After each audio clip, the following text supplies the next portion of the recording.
Hola a todos, bienvenidos a esta nueva edición de PagBank Talks. Muchas gracias por acompañarnos a quienes nos escuchan tanto en vivo como a través de nuestro podcast. Esperamos que todos ustedes se encuentren muy bien. Antes de comenzar, les vamos a pedir que por favor mantengan sus micrófonos apagados y que en caso de que tengan alguna duda o consulta, la pregunten a través del chat de la plataforma, que las vamos a leer al final de la charla.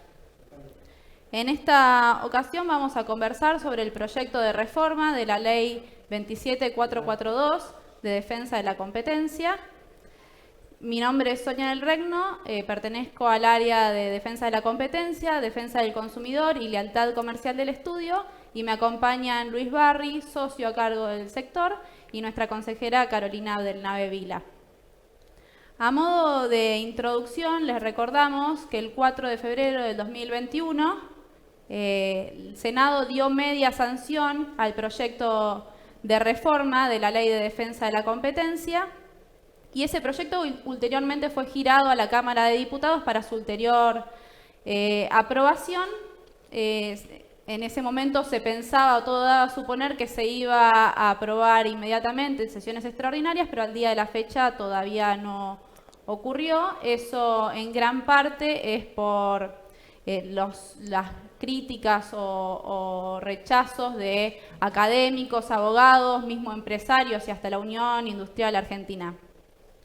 Pero ¿por qué entonces tanto rechazo o cuáles serían las consecuencias de la aprobación de ese proyecto de reforma de la ley? De eso es que vamos a hablar ahora.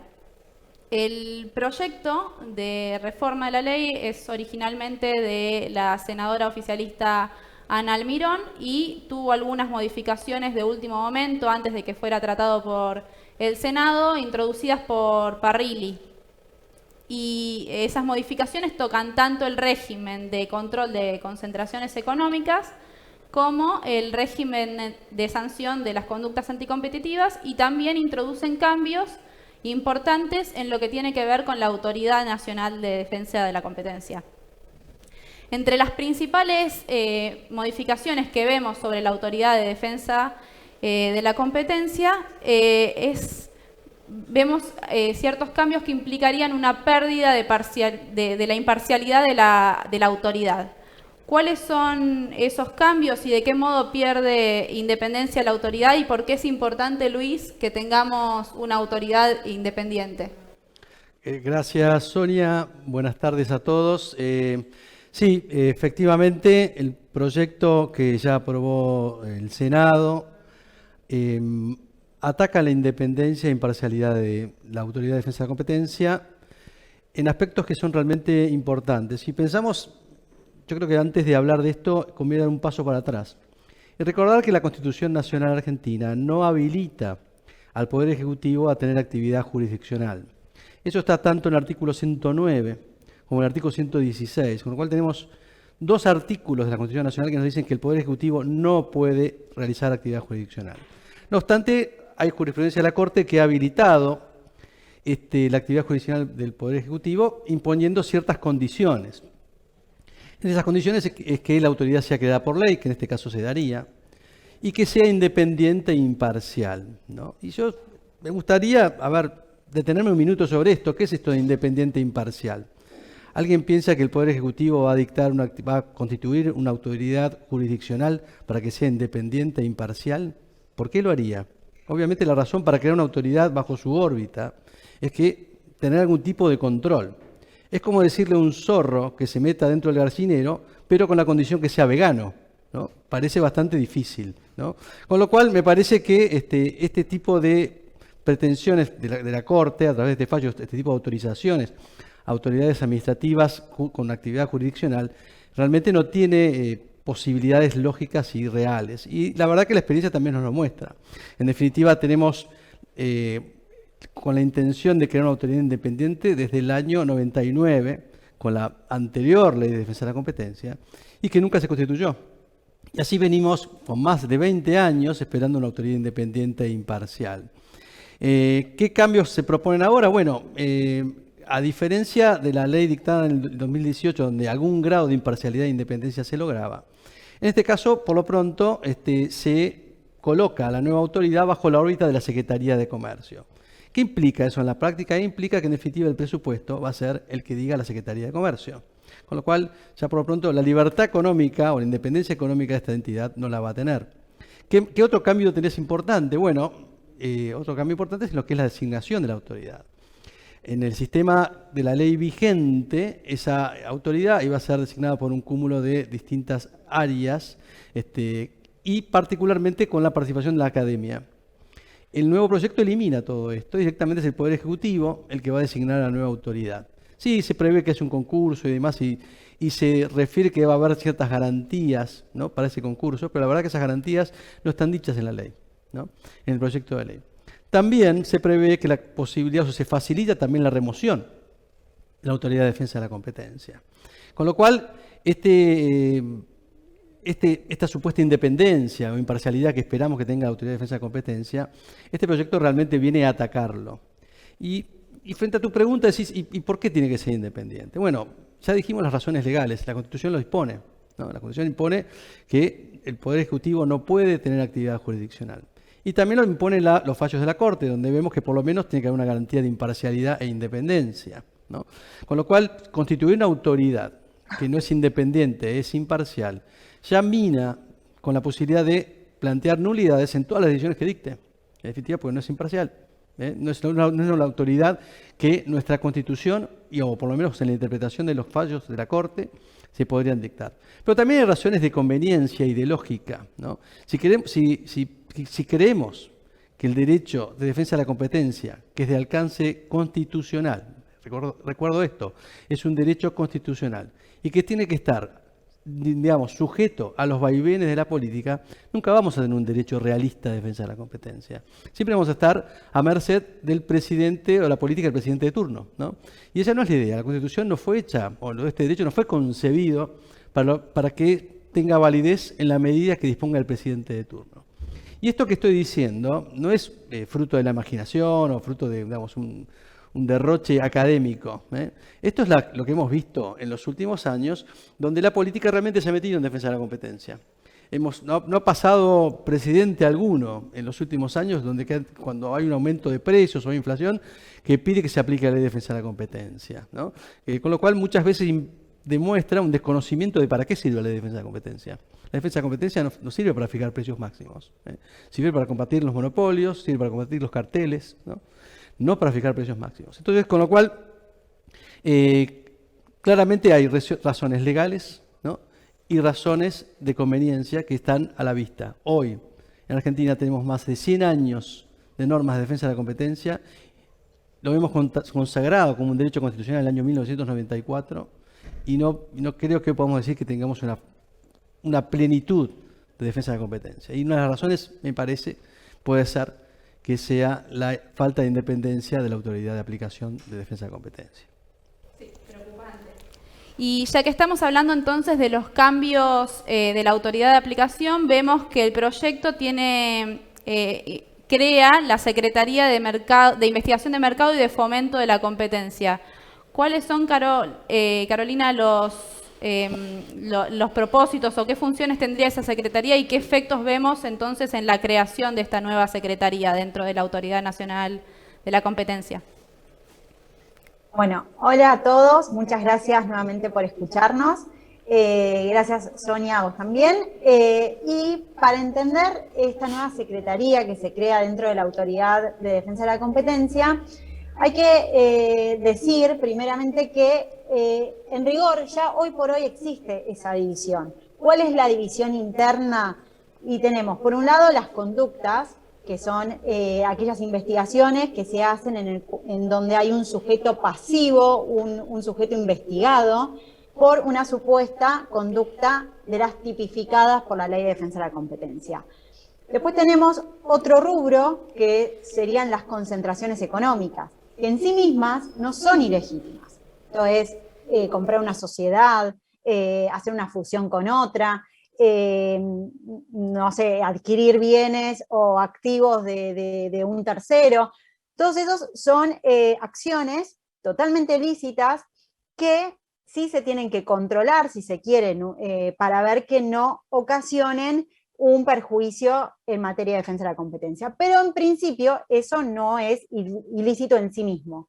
Y después hay un tercer rubro, que serían estas investigaciones de mercado, en el cual lo que se hace es básicamente analizar un determinado mercado en un determinado momento a fin de analizar si hay algo que investigar, algo que preocupe en materia de defensa de la competencia, y ahí sí ir un paso más y ir a lo que serían las conductas de acusar a una persona, a un sujeto pasivo, a un sujeto investigado.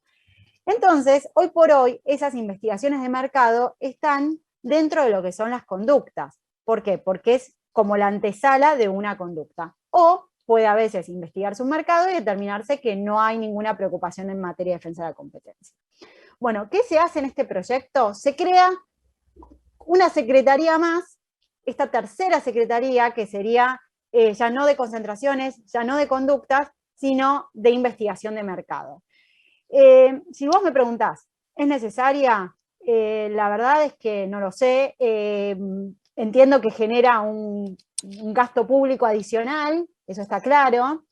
¿Es necesaria o no es necesaria? Y bueno, la verdad es que es una cuestión política no justiciable. No sé si compete decir si es o no necesaria. Pero lo que sí preocupa es que si uno ve el proyecto le da una serie de facultades de investigar el mercado, de determinar si corresponde o no iniciar una investigación.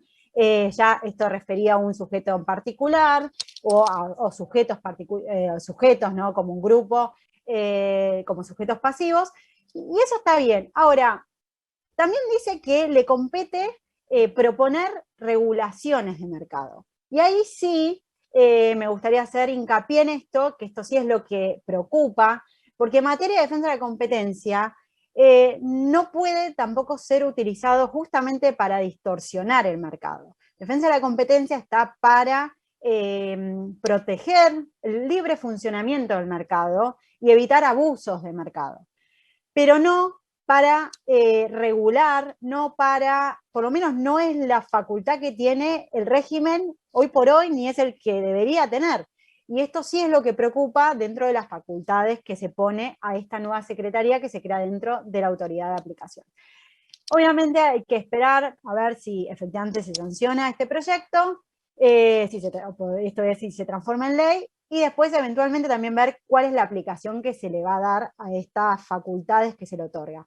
Pero no podemos dejar de ver con cierto grado de preocupación esta facultad que se le otorga. Gracias, Carolina. Cuando analizamos entonces los cambios, dijimos habían cambios en la Autoridad Nacional de la Competencia, también cambios en el control de concentraciones económicas y el control y las sanciones de las conductas anticompetitivas dentro de lo que tiene que ver con el régimen de control de las concentraciones económicas. Vemos cambios importantes y el más importante de ellos quizás tiene que ver con que se precipita la entrada en vigencia del control previo sobre las concentraciones económicas. Luis, ¿cuál sería el régimen que tenemos actualmente? ¿Cuál es el régimen que prevé la ley actual que tendríamos que tener? ¿Y qué es el cambio? ¿Cuál es el cambio que introduce entonces el proyecto de ley que tiene media sanción? Efectivamente, eso, Sonia, como vos indicaste, hay cambios importantes en esta materia. Y siento, ahora el régimen que nos rige, de alguna forma, es el régimen que está vigente desde el año 99, que te permite notificar una concentración económica en el plazo de una semana luego de concretada, ¿no? Lo cual eso ha permitido, digamos, en un país que de alguna forma no es central y en una economía que no es tan grande comparado con otras economías, a que operaciones de nivel internacional se puedan cerrar y luego ser aprobadas en Argentina, lo cual le dio cierta flexibilidad a las empresas. En el momento de determinarse Argentina como jurisdicción donde hay que realizar una notificación, ¿es un óbice o no es un óbice? ¿Complica o no es complica? Y esto no es menor. Quiero decir que esto no es menor porque las operaciones donde hay un país que es complicado, que no sabe si se va a aprobar y demás, a veces directamente hacen un fade out de ese país. Directamente esa operación no se presenta y se liquida a la sociedad de la República Argentina, por ejemplo, ¿no? Con lo cual, el régimen actual es que vos podés notificar en el plazo de una semana, ¿no? Y luego aprobar cuando la autoridad lo disponga. La ley vigente introdujo como novedad que el control previo como es en la mayor parte de las jurisdicciones del mundo. Nosotros no estábamos tan, si querés como estudio, tan de acuerdo con este criterio, pero con la salvedad que este control previo iba a entrar a regir luego de un año de constituida la nueva Autoridad de Defensa de la Competencia. Como dijimos antes, esta nueva Autoridad de Defensa de la Competencia, según la ley vigente, no el proyecto que se está analizando, según la ley vigente, daba ciertas garantías de independencia. Entonces, ¿cómo funcionaba? Se constituía esta nueva autoridad, pasado un año, esta nueva autoridad empezaba a funcionar, empezaba a manejar plazos más lógicos, que creo que Carolina por ahí se va a repetir luego sobre este tema. Y recién ahí empezaba el control previo de fusiones y adquisiciones, que cabe recordar que en el mundo el régimen es muy expeditivo. Estamos hablando en operaciones sencillas que vos en 15 días sabés si se aprobó o no se aprobó, ¿no? Y en operaciones complicadas tardan pocos meses, ¿no? No es lo que ocurre en Argentina. El proyecto que estamos analizando en esta charla de hoy, la novedad que trae es que el régimen de control previo entra a regir a los 90 días de publicada la ley, sin importar si la nueva autoridad está constituida o no, con lo cual podría quedar en manos de la Secretaría de Comercio, en la estructura que está actualmente vigente, y sin importar si se ha mejorado o no el régimen de los plazos que actualmente maneja la Autoridad de Defensa de la Competencia. Con lo cual, vamos de un control ex post a un control ex ante de una forma muy acelerada, sin tener garantías de una autoridad, sin tener garantías que sea una autoridad independiente, ¿no? Perfecto. Entonces, bueno, esto quiere decir que si se aprueba la ley, la entrada en vigencia del control previo va a ser inevitable. Entonces le preguntamos a Carolina cuál es el problema con que ese control sobre las fusiones, adquisiciones, sobre las operaciones de concentración económica sea exigible de una vez por todas. Bueno, siguiendo un poco con lo ya explicado por Luis, y más allá de la opinión que cada uno pueda tener sobre si corresponde o no un régimen de control de fusiones y adquisiciones, de concentraciones económicas que sea antes del closing o posterior al closing, la realidad es que actualmente está previsto que va a entrar en vigencia en algún momento este control ex ante. El tema es el tiempo. Esencialmente, el problema que vemos y que realmente nos preocupa es cuándo entra en vigencia. ¿Por qué?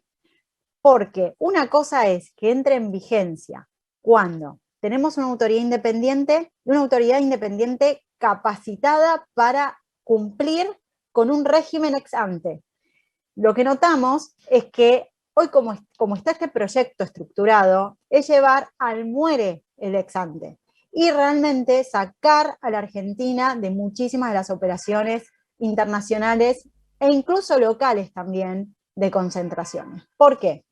Porque los tiempos que hoy por hoy maneja la autoridad están muy lejos de los niveles internacionales. Estamos hablando de operaciones muy sencillas que no presentan preocupación en materia de defensa de la competencia, se aprueban en promedio dentro de 1 año y medio o 2. Esto es que hay operaciones que llevan 4 años o incluso operaciones que por ahí sí se aprueban al año. Pero los tiempos son muy, muy largos. Cualquier persona que haya estado en contacto con operaciones de concentración a nivel internacional sabe que los tiempos que se manejan son otros. Estamos hablando de aprobaciones que salen a los 30 días, a los 40, si realmente presentan preocupación, y no al año y medio, 2. Entonces, tenemos un sistema que no va a poder hacer frente al control ex ante. Va a ser imposible. ¿Por qué? Porque tiene un arrastre de temas que cuando entre en funcionamiento el ex ante no va a dar abasto.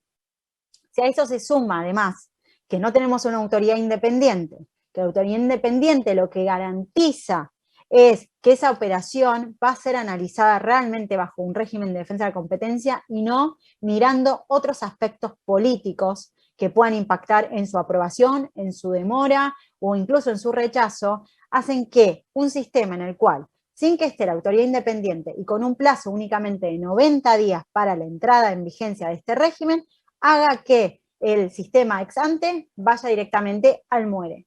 ¿Qué va a ocurrir y cuál es el problema que nosotros notamos? Que en operaciones internacionales que involucren a Argentina, dentro de las posibilidades, la van a excluir. Esto es, va a decir, bueno, vos te quedás con el negocio de Argentina, si esto obviamente es posible, muchas veces no lo es, pero si es posible se va a decir, bueno, sacamos a Argentina de la mesa porque Argentina no es un país viable para el cual podamos hacer esta transacción. Y a nivel local, vemos que va a impactar en el momento de hacer transacciones.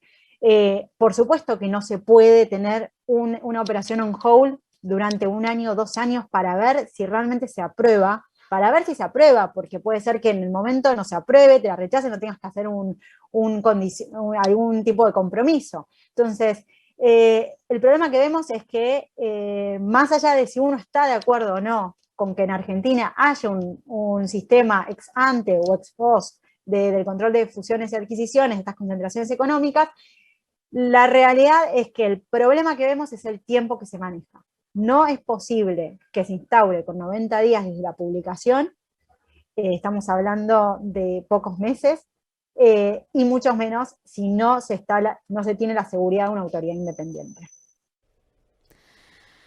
Y bueno, entonces antes de pasar a lo que tiene que ver con las modificaciones en el régimen de sanción de las conductas anticompetitivas, hay otra de las modificaciones que se introdujeron a último momento en el proyecto de ley, que tienen que ver con la derogación del artículo que establece la autorización tácita de las operaciones de concentración económica. Ese artículo lo que preveía es que con el paso del tiempo, si la autoridad no se expedía en el plazo establecido por la ley, la concentración económica quedaba autorizada tácitamente. Este cambio es bastante curioso porque si lo que se pretende es entonces hacer estos cambios con la implementación de la autoridad del control ex ante de manera más prematura y se busca entonces una celeridad en el régimen, esta derogación de este artículo no es muy coherente con eso y con la gravedad de que encima le suma imprevisibilidad e inseguridad jurídica, digamos. Y pasando entonces a lo que tiene que ver con los cambios en materia de las conductas anticompetitivas, seguimos con las derogaciones y entre ellas vemos la supresión del programa de clemencia que se había establecido con la última ley, con la ley 27442. ¿Cuál es el efecto? ¿Qué significaría esta derogación? ¿Qué vemos en eso, Luis? Sí, Sonia, la verdad que es otro elemento que no es bienvenido en esta materia. Argentina estuvo intentando tener un régimen de clemencia, podríamos decir desde el año 2006 a esta parte.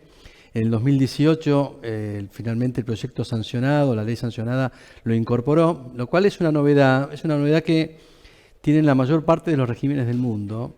Y el beneficio que tiene el régimen de clemencia es que ha permitido que surjan y se descubran mayor cantidad de carteles o acuerdos anticompetitivos, lo cual es sumamente valioso. Es un régimen que ha dado, por lo pronto, por los estudios que se tuvieron en cuenta en el año 2018 y los proyectos previos también, que ha sido muy beneficioso para realmente mejorar el nivel de competitividad de los mercados, ¿no?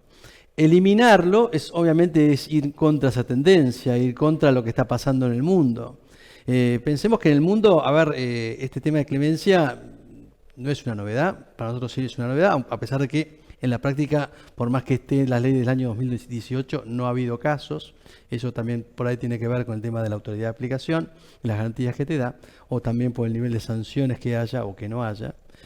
Lo cierto es que el mundo va para otro lado, no va para eliminar el sistema de clemencia, sino que va para, por ejemplo, si pensamos en lo que está haciendo nuestra amiga Cani Fernández en la Autoridad de Defensa de la Competencia Española, que es la presidenta de allí, están yendo un paso más allá, están yendo a un sistema de denuncia anónima. Por ejemplo, no solo la clemencia, sino la posibilidad de hacer denuncias anónimas, ¿no?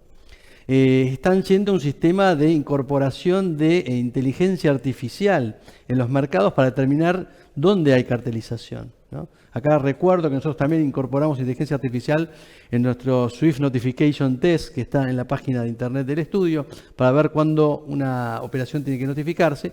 Fíjense que la autoridad española está yendo un paso más allá para ver qué mercados demuestran que hay características de cartelización. Y para eso utilizan inteligencia artificial. O sea, el mundo está yendo para ese lado, un paso más allá de la clemencia. Con lo cual, claramente, eliminar el régimen de clemencia, que, insisto, no ha visto la luz claramente, por más que esté previsto en la ley, va en contra de lo que nos está mostrando el mundo, que ha sido más eficiente, o por lo menos los países que han demostrado un mayor compromiso en la lucha contra los carteles, ¿no? Y bueno, después otro comentario es que vemos también que si se aprueba la ley, el procedimiento de instrucción de las conductas anticompetitivas pasaría a ser público. Carolina, ¿qué nos podés decir sobre eso? Bueno, actualmente el sistema es público, pero para las partes, y secreto para terceros, lo cual tiene toda la lógica del mundo. ¿Por qué? Esencialmente estamos en un régimen sancionatorio en lo que es conductas. Entonces hay un incumplimiento, una normativa, y hay un incumplimiento tipificado. Entonces, si bien estamos en un régimen administrativo, engrosa lo que se denomina el régimen penal administrativo. Y es penal, esto es, tiene que cumplir con todas las garantías sustanciales del derecho penal. Dentro de esas garantías, esos principios y esos derechos en materia penal, está justamente la presunción de inocencia. Una persona es inocente hasta que se demuestre lo contrario.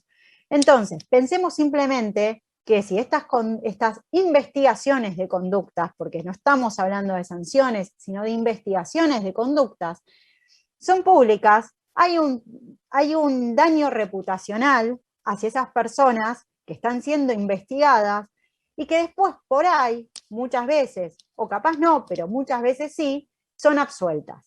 Entonces es por eso que esta lógica actual de decir que las investigaciones son públicas para las partes pero privadas para terceros, garantizan el cumplimiento de estos principios penales que hoy por hoy con este proyecto se estarían tirando por la borda. Un sujeto investigado vería no solamente no solamente el daño de haberse sometido a una investigación, que después por ahí lo declara culpable o no, sino también esa tachadura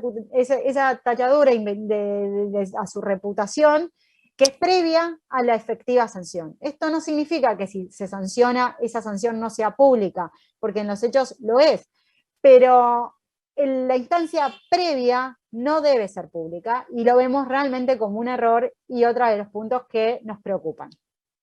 Gracias, Carolina. Bueno, antes de pasar entonces a las preguntas, quería consultarle a Luis y a Carolina si tenían algo más que decir o querían hacer alguna reflexión final. Gracias, Sonia. Yo creo que vale la pena hacer un pequeño paralelismo entre esta norma que está en debate hoy y la sancionada del 2018. Esta norma sale así a las apuradas, con un montón de cambios que vemos que van contracorriente, también van contra legem, ¿no? Contra la Constitución, contra los fallos de la Corte. Y la reforma del año 2018 se hizo en un ambiente totalmente distinto. En definitiva, en el 2018 hubo una serie de redactores. Los redactores eran especialistas en esta materia, sabían lo que estaban escribiendo. Consultaron a organismos internacionales, consultaron a los especialistas, hicieron un montón de presentaciones en distintos ámbitos, dieron la oportunidad a todo el mundo para que dijera lo que le parezca, se la criticaran o no la criticaran, lo cual demuestra también dos elementos muy grandes, una grandeza importante entre los que las redactaron, porque hay que someterse a que te critiquen, a nadie le gusta someterse a que lo critiquen, ¿no? Y otra cosa, algo genial desde el punto de vista democrático, que permitía que cualquiera, especialista o no especialista, se pueda expresar frente a un proyecto, ¿no? Y decir lo que piensa y lo que le genera, ¿no? Lo cual desde el punto de vista democrático, la verdad que es algo realmente muy, muy, muy valioso. Y me parece que todo eso redundó en que finalmente la ley de 2018 fue bastante buena, por más que siempre, por supuesto, nos gustaría que tal o cual cuestión fuese diferente, salió una ley bastante buena. Hoy no se cumplió de ningún modo este proceso que llamamos democrático, ¿no? De consulta, de verificación, de hablar con las autoridades, de hablar con los jueces, de hablar con organismos internacionales especializados en la materia, de hablar con los especialistas, de someterlo a consulta. absolutamente nada, ¿no? Con lo cual quizás, en definitiva, también esta reflexión debería servir para demostrar por qué también estamos ante una ley o un proyecto de ley que es tan criticable, ¿eh? Porque en definitiva no se ha hecho por especialistas, no ha sido sometido a especialistas, no se ha conectado con ningún organismo internacional serio en esta materia, no responde a los lineamientos que vemos que están siguiendo los países que mejor han luchado en esta materia de defensa de la competencia, ¿no? Con lo cual, eso lo planteo como una reflexión, si querés, final. Suscribo totalmente a lo dicho por Luis y agrego también que Argentina se caracteriza realmente, y esto lo creo, por tener un régimen de defensa de la competencia fuerte. Fuimos uno de los primeros países que tuvimos una ley de defensa de la competencia y es bueno también ir sembrando sobre cimientos sólidos. Si hubo todo un análisis y se determinó que esta era la mejor autoridad de aplicación, con esto digo a la que figura en la ley, que Argentina en este momento puede tener, me parece poco serio que al poco tiempo, sin todas esas consultas de las que habla Luis, sin las intervenciones de los distintos stakeholders, si se quieren, del régimen de defensa de la competencia, sin esto se modifique. Si se determinó la inclusión de un instituto como es el régimen de clemencia, está a nivel internacional y que nos posiciona también en otro lugar, que se elimine sin un justificativo de por qué se hace, en lo personal no me gusta y no me parece serio. Me parece que tenemos que ir sobre cimientos sólidos y recordar que este régimen, esta nueva ley, esta nueva ley tiene apenas 3 años. Y muchos de los institutos todavía no vieron la luz, pero simplemente porque no se les dio el tiempo y ya se los está eliminando. Recordemos que Argentina defiende el régimen de defensa de la competencia y que somos un país que creemos en esto. Entonces, está bueno ir sobre estos cimientos sólidos de los que hablo y no con un pantallazo borrar todo lo que se trabajó durante tanto tiempo y que tuvo como fruto una ley que fue hecha toda de nuevo. No fue una ley modificatoria de la anterior, fue una nueva ley que hoy se quiere, a poco de 3 años, se quiere modificar sin un justificativo. Gracias, Carolina. Bueno, entonces ahora sí, abrimos espacio a las preguntas. A ver si tenemos alguna pregunta. Acá, bueno, tengo entendido que se ha eliminado la autorización de los acuerdos entre competidores. Nos consultan si eso es correcto o no. Sí, es correcto. Efectivamente, es otra modificación. Y acá me voy un minuto a otra norma. En definitiva, la Ley de Defensa de la Competencia incluye una sanción per se prácticamente para los carteles duros, o sea, los acuerdos entre competidores que se presume que afectan al interés económico general. Eso está dispuesto en el artículo 2, ¿no? Y la verdad que los acuerdos entre competidores no siempre afectan el interés económico general o no siempre son anticompetitivos. Con lo cual, esta autorización que viene, digamos, que se copia de lo que ocurre en otras jurisdicciones, te permite y te da seguridad jurídica si vos vas a llegar a un acuerdo entre competidores que puede ser beneficioso, que se generan eficiencias y demás para el mercado, puedas caminar también sobre un camino seguro, o los cimientos seguros que nos decía Carol recién, y saber si efectivamente es un acuerdo anticompetitivo o no.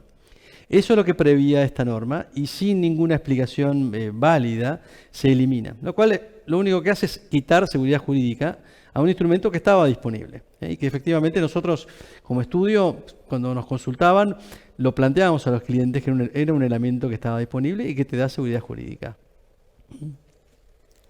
Gracias, Luis.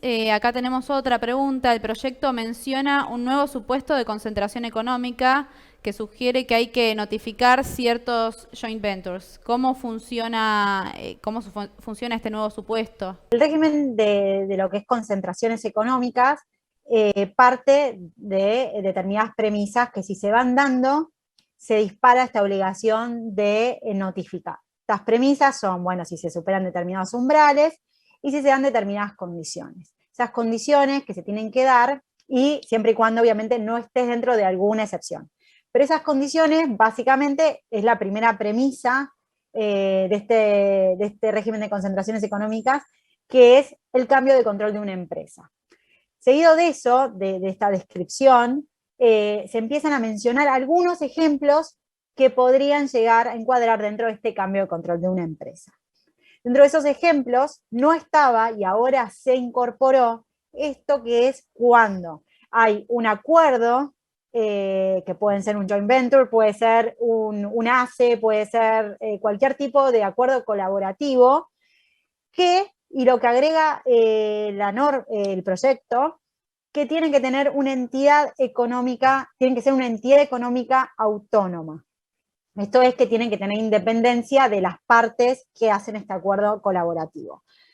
Entonces, este ejemplo no estaba. Sí estaba, por ejemplo, la compra de una empresa, la compra de activos, estaban esos ejemplos dentro de esta premisa de cambio de control de una empresa. Pero no estaba esto que el joint venture, el acuerdo colaborativo, tenía que tener tenía que ser una entidad económica autónoma. Esto es un cambio, ¿por qué? Porque parecería ser que si uno crea a través de un acuerdo colaborativo una entidad con autonomía económica, se tiene que notificar. Y acá en lo que se modifica un poco es que todos los precedentes de la CNDC, incluso internacionales, ya dicen que si lo que se crea es un greenfield, no hay que notificar. ¿Qué es un greenfield? Un greenfield básicamente es cuando no hay un traspaso de una actividad hacia otra, no hay un cambio de control justamente de una empresa, sino que lo que hay es la creación de una empresa, la creación de una actividad a través de la delegación de determinados activos. Pero no hay delegación de la actividad de la empresa en sí. Y esto ya estaba dicho por presidentes de la CNDC e incluso internacionales, que esto no se notifica, porque en rigor no hay cambio de control de una empresa. Sin embargo, también bajo el anterior régimen, bajo el anterior gobierno, bajo la anterior autoridad de la CNDC, ya se habían emitido unas guías referidas al régimen de control de control de concentraciones económicas, en el cual se daba a entender que esto podía empezar a ser controlado. Estas guías fueron solamente a modo de proyecto, porque como esto que planteaba Luis, que la anterior autoridad, no la anterior autoridad, sino la anterior composición, cómo estaba compuesta la anterior autoridad, todos los proyectos, todas las cosas, todas las guías, las daba a consulta, y esto fue ampliamente criticado por varios sectores, y nunca salieron estas guías. Pero ahora se pone en este proyecto esto de que parecería ser que de un acuerdo colaborativo, incluso un greenfield, podría llegar a ser notificado.